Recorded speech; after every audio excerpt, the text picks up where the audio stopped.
the 5 fans of this channel, you might remember this action figure. It's one of the biggest videos on the channel, how, yeah, his head fell off. Haven't fixed that part. How I foolishly colored this in black magic marker, trying to make a Zorro figure when I don't remember how old I was. But I was not old enough to realize that was not an easily reversible problem. But I corrected it, and you can watch that video on how I fixed it to turn them somewhat back into one of these. But I finally rectified the whole situation and got the real Zorro figure. This is a Gabriel 1981 Zorro figure. He's in pretty damn good shape.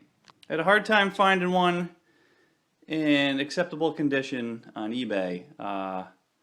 A lot of it, the paint chipped off around his brim. I picked up one purposely with the paint in decent shape, but it chipped off his brim. I don't trust it if it was completely black, so I figured somebody probably touched it up with a magic marker. He looks pretty good.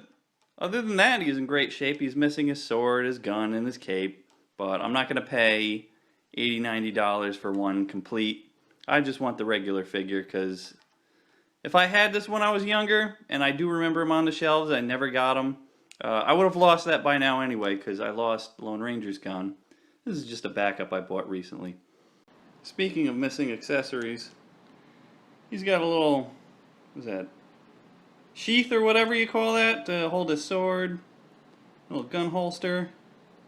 Here's a gun holster. Here's a gun from Lone Ranger.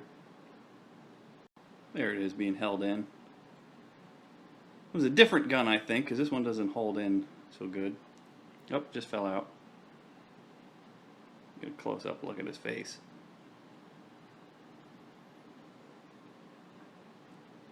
Nice figure.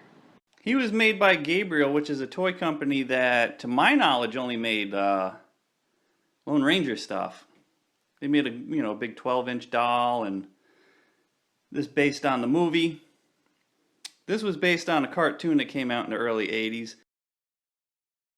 And I remember him being a peg warmer at Toys R Us well into the mid-80s, and that's when I became aware of this figure and I wanted him, and then I ended up ruining this guy to make. But he's got that Indiana Jones articulation, the Kenner Indiana Jones, where his legs are weird like that, so he can ride a horse. But Indiana Jones was, his articulation was based on an earlier line of like Old West figures and Butch Cassidy, the Sundance Kid.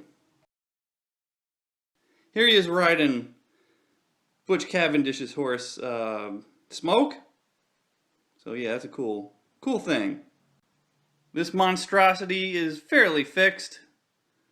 I'm fine with it. I just display him. I just put his head on. If I need to play with the figure, I got my backup. And I finally got the figure that I almost completely destroyed this figure to make. And now I feel good. But yeah, another piece of my soul, another hole in my heart is now complete. Because I got another one of my Holy Grail figures. He's only like 16, 17 bucks, so whatever. It's a cheap price to pay to finally fill those childhood wish list. Great figure.